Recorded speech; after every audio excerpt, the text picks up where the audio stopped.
I'm sorry that I can barely talk. I have this thing in my mouth that hurts like a butt cheek on a stick. Hi! Today I'm going to be doing a review of Blood and Honey by Shelby Mahurin. This is the sequel to Serpent and Dove. It is a YA fantasy series about a witch and a witch hunter who, due to certain circumstances, have to get married. But that's just like the beginning. That's just what gets the ball rolling, but the story really branches out way past that, but that is like the main romance in it. So I'm going to split this up into spoiler and non-spoiler. So this beginning part will be non-spoiler, just me giving an overview of my thoughts, and then I'll dive in more to the spoilery sections. So, and more like details about the book. But if you haven't read Serpent and Dove, the first book, yeah, it's about a witch and a witch hunter who have to get married. There's a whole magic system of witches. They're split into two sort of camps. There's the Dame Blanche, which the main character Lou is a part of, and Dame Rouge, and those are the blood witches. So they have different sources of their power. The Dame Blanche get their magic from nature, whereas the blood witches get it from blood, from either their inner blood or others' blood. And so those are like the two camps of witches in this. The male main character, Reed, who has to get married to Lou, who's the main female character. He is a chasseur. He's basically like part of the church, but is also like also the military. Like he's part of this group of men whose job is to protect the king from witches, basically, or from anything but basically witches, and he's the captain. But then he meets Lou and they have to get married and things are crazy. I don't know, things happen. It's very good. I like it a lot.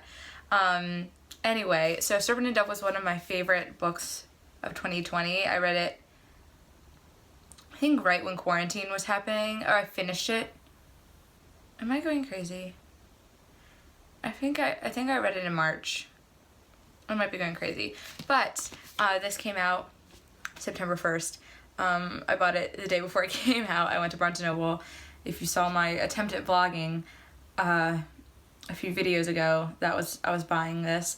Okay, so my overall thoughts. I really, really liked it. I don't think I liked it as much as the first book, but I feel like that's to be expected because it's like the middle book in a fantasy trilogy. So, I don't know. Does that make sense? But I really, really, really liked it. I was never really bored. I was super engaged the whole time. I definitely feel like fulfilled by this book. Like, I wasn't let down. I was like definitely satisfied with how it went. Although it crushed my soul and made me very depressed. It was amazing. I cannot wait for the third book, but it's also bittersweet because I don't want the series to end. I've gotten pretty attached to the characters, so that's very upsetting. I love Shelby Mahurin's writing style. I think it's beautiful. I loved how in this book you really got more information about the magic systems and about the witches. I thought that was super cool, and I definitely think it added more to the story and fleshed out a lot of the characters more and fleshed out the setting and the background of the story and everything. There are so many characters in this and plot points and world building elements, and I think Shelby does a really good job of executing that and tying them all together because there's a lot to work with. She does a great job, especially for it being her sophomore novel. I think she's already sort of done a really good job at weaving those things together and making sure everything gets adequate time and she's not just neglecting certain parts of the story or certain characters. Anyway, so that sort of summed up my overall thoughts for the non-spoiler section. The rest is going to be diving into more spoilery stuff, so if you haven't read it and you want to read it, don't watch the next part. I really liked it. Go pick it up if you like Serpent and Dove, or go read Serpent and Dove if you haven't read Serpent and Dove, because it's really good. So the plot was sort of like a classic second book structure in terms of new characters are introduced, old characters are more fleshed out. They continue the chaos or mission from the end of the first book, but you know, it hits the fan even more in this book, so things have to be more resolved in the third book. You know how it goes. The side characters got more time. I really liked the pacing in this. I said I was never bored. I liked the battle scenes. I thought they were super fun and exciting. The settings were super cool and good, even though they changed every 3 seconds. I feel like it's set in France. I know I should know this, because there's random French every 3 seconds, but it's not like Ratatouille France, where it's all like, ooh, the Eiffel Tower. And I know it's a fantasy world, but I think it's supposed to be in some sort of French territory. Anyway, the settings in the first book, there were largely like one setting basically, and it was like the tower that holds like the military guys, with other little settings throughout, but they really stayed there for like a large part of the book, whereas in this they were really running around, and because they were on the run. But I think every setting sort of gave something to the story and was well described. I really liked the circus scenes.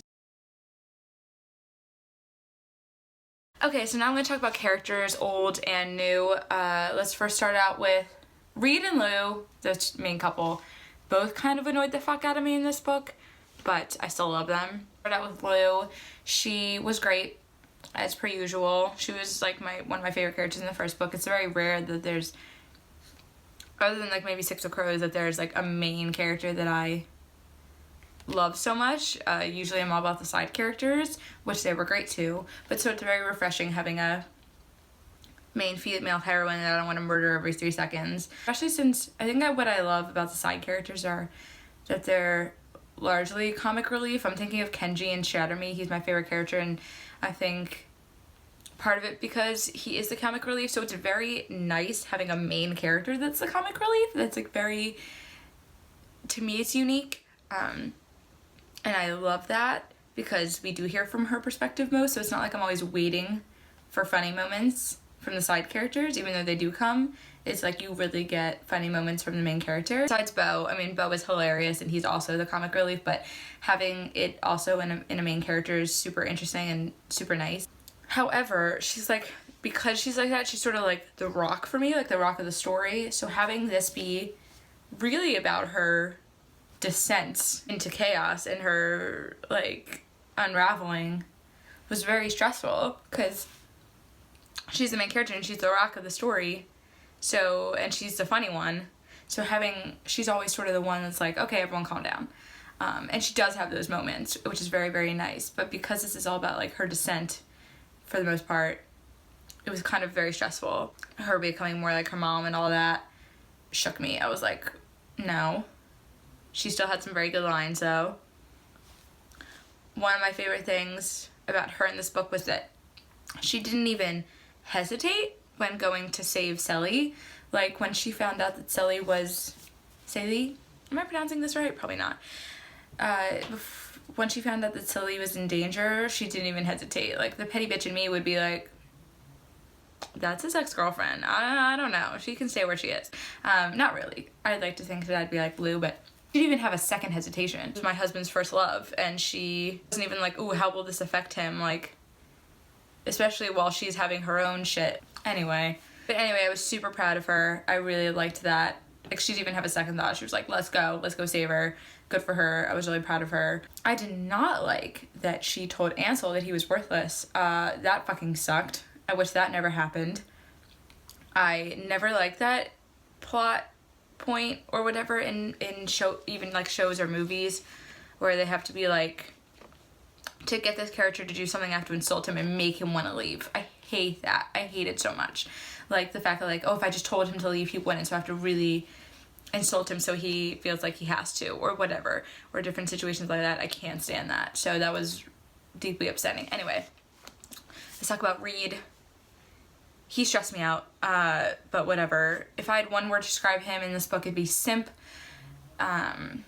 His issues definitely made sense though. I feel like his issues even made more sense than Lou's, because I mean, Lou's mother is out to kill her, so I understand. But he sort of literally gave up his entire life, and like how they fleshed him out a lot more, and we got more of his backstory. I liked that. I liked every new character in this book, which is rare. I am such a loyalist. Like, I usually hate new characters. I'm like, let's just stick to the core 4 that we have or whatever. And I don't care about these new people. But I really liked Claude. I thought he was awesome. He was my favorite new addition, I think. I'm still confused about his whole thing, but maybe that's just because I don't know how to read. It changed, so I didn't think I'd like all the new characters, but I do. Minus the wolves. I didn't really like the wolves. I loved getting to see more of Madame LaBelle. She was super funny and super cool. Okay, Coco, she was a badass as usual. I really felt for her during her whole thing with Ansel. It was heartbreaking, especially at the end. Oh my god. Her blood magic was super awesome. It was great seeing more of that and how that magic sort of works. Is Morgan is an awesome villain. She scares the fuck out of me, but she's also like weirdly fleshed out.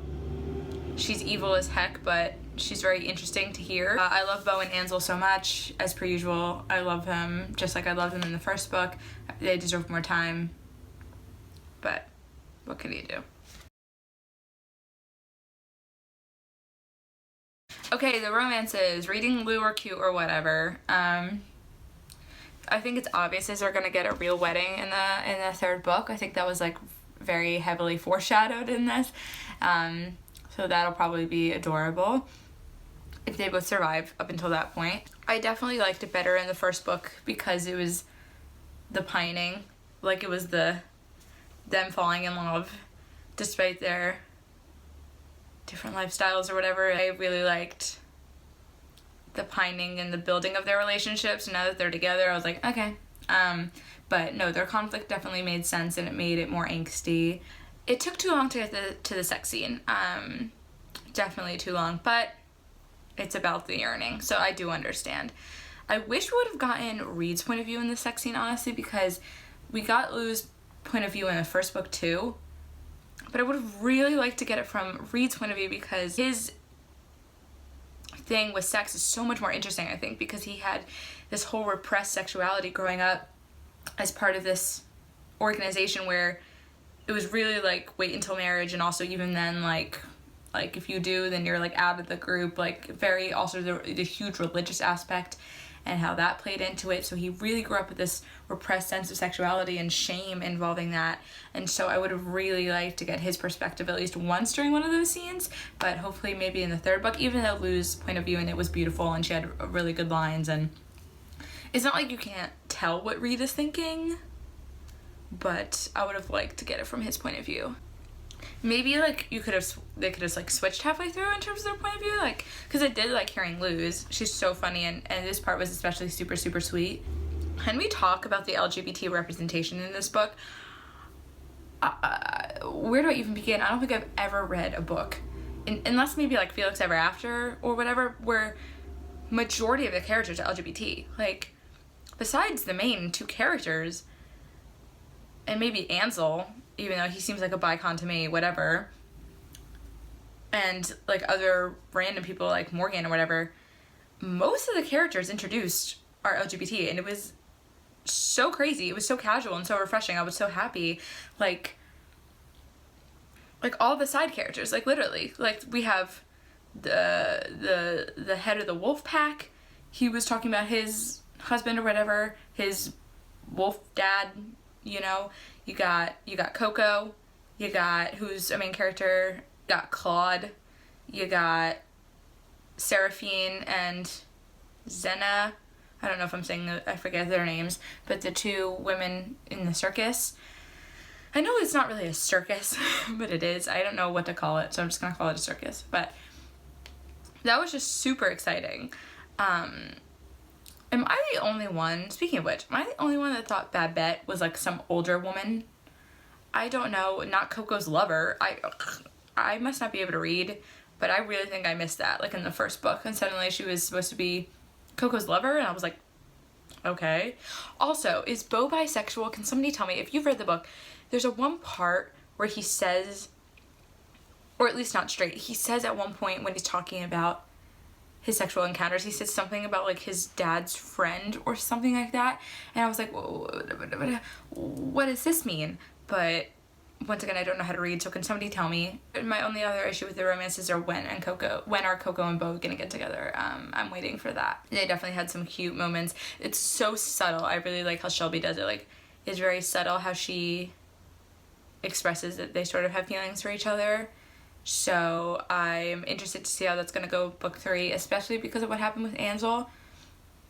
I feel like Coco might have a lot of reservations maybe leading into the 3rd book, or it'll be the opposite and she'll really cling to Bo. We'll see, I guess. So my favorite scenes in Lined, I love the opening scene of them all at the campsite. That was pretty funny.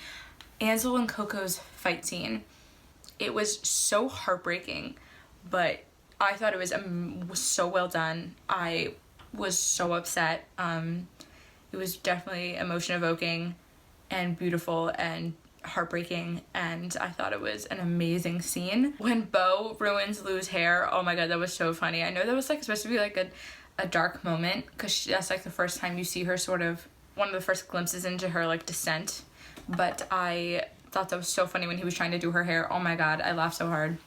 I think the funniest scene in this book, which was one of my favorites, was when Reed, Bo, and Madame LaBelle are all in the tunnels, and he's talking about his stutter and like his sexual encounters and how he thought everyone had a stutter fetish. And it's so funny.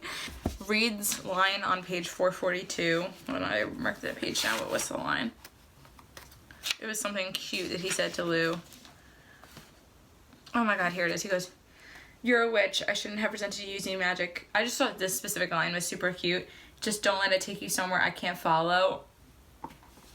That was so cute. I love Reed. I thought the scene where Reed grieves the Archbishop was so sad, but super well written and very heartbreaking. I loved the scene where Lou surprises Reed on the throwing board. That was fantastic. You felt the sexual tension. You felt so many things in that. Like, it was the pining, but it was also them seeing each other, and he was also dealing with his own shit, but he was like, oh, but I'm turned on, but oh, hold on. I loved that scene. I thought it was great. Every single scene from the circus I loved. I really, really did. Every Bo line, fantastic. And then the scene where Lou and Claude are having that talk on the roof, I thought that was super sweet, and I thought that was a great scene. Things I didn't like. Let's start with the fat number 1, Ansel dying. No thank you. If he doesn't come back in the 3rd book, I don't even know where to begin. That was a no for me. I'm in denial, so I can't even be that upset about it, because I'm like, no, that didn't happen.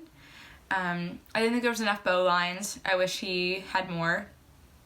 I didn't like the werewolf part. I don't know why that's just me. I usually love werewolves. I love Teen Wolf. I love Twilight. But I don't know. It's just a personal thing. I was kind of bored. And I knew they weren't going to kill Reed, so I really didn't have a lot of stake in that whole chase scene. I get it was less about him almost dying and more about the things that Lou would have to do to try to save him and what that would do to her psyche and everything, but I was just kind of bored. I thought it was kind of unnecessary having that whole plot about him killing the son and about like the debts to him and all that. Like, I guess they needed a reason to sort of have incentivized the wolves to be with them, but I don't know. I didn't think that was super necessary. This is probably just a me thing. Another thing I didn't like is Jean-Luc, because fuck that guy, he sucks. Another thing, I don't think Lou turning into her mother was foreshadowed enough in the 1st book, unless, I know I can't read and I've mentioned that, so I might have missed it, but I feel like it just sort of came out of nowhere in this book. Like, they were like, oh, by the way, she might become her mother and get kind of crazy and also have to be like the queen slash mother slash goddess or whatever the fuck she is. So have fun with that, guys. Huge thing in this book, and I was like, where was that in the 1st book? Even like briefly mentioned. Maybe Shelby didn't know, like, when she was drafting the 1st book, that this would be like a huge thing, but anyway, unless I missed it. I could have definitely missed it in the 1st book, but it was like a huge thing in this book, and I was kind of taken aback. I was like, it wasn't a bad thing. I was like, oh, okay, this is definitely like an interesting plot point, a plot turn, but I thought it kind of came out of nowhere. Okay, other random thoughts? Fuck Nicolina and La Boisson, or whatever the fuck. Those two bitches, no thanks. I'm upset with them. I'm unhappy. Random French in this book always gets me. I have to look up half of it, and I feel like my Duolingo owl is so disappointed in me, and I get it. Okay, my hopes for the next book, Ansel to be alive. That's all I want in life. That's really it. I want a Reed point of view sex scene. I want Coco and Bo, finally, to be together.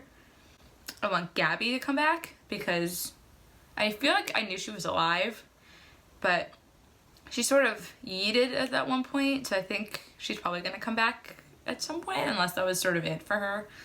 I want the patisserie shop, because that wasn't here in this book, and I just bought a headband of it. So I want that. I missed it from the first book. But my main thing is I don't want Lou to be crazy the whole time. Like, it's implied at the end of this book that, from what I can tell, Nicolina put her soul into Lou's body. I don't know if I was reading that wrong, but something like that. And I don't want that to go on for too long. She's the main character. It's the last book. I really hope they figure that out. If she's crazy the whole time, no, I don't want that. I had to deal with that in Shatter Me in the last book where Juliet's brainwashed half the time. I was like, come on, like, it's the last book. I want Juliet. So I really don't want Lou to be crazy the whole time. I understand that it's going to be a thing, and I think it's wishful thinking for me to feel like they'll just figure it out in the first scene. It doesn't have to be the first scene, but I just don't want it to be the majority of the book where we don't get Lou, because she's the main character and I really, really like her. So to have her not be her is going to be very interesting, especially how are they going to do the point of view? Like, it's in her point of view. That's very, very interesting. I'm very excited to see how it goes. Anyway, I'm very excited for the third book. I loved this one. I really love the world and the characters, and I'm very excited for the last book. I have high hopes. I don't even know when it's going to come out, either next year or the year after. That's so long to wait. That's one of the issues I have about when I actually read a book first when it comes out, especially a series, because then I have to actually wait for the next book, and I'm not a patient person. But what are you going to do? Anyway, thank you so much for watching. I know that was probably incoherent. I really recommend Serpent and Dove if you haven't seen it. If you haven't read it, I really recommend it. Let me know what you thought of it, and can somebody tell me if Bo is bisexual? Thank you.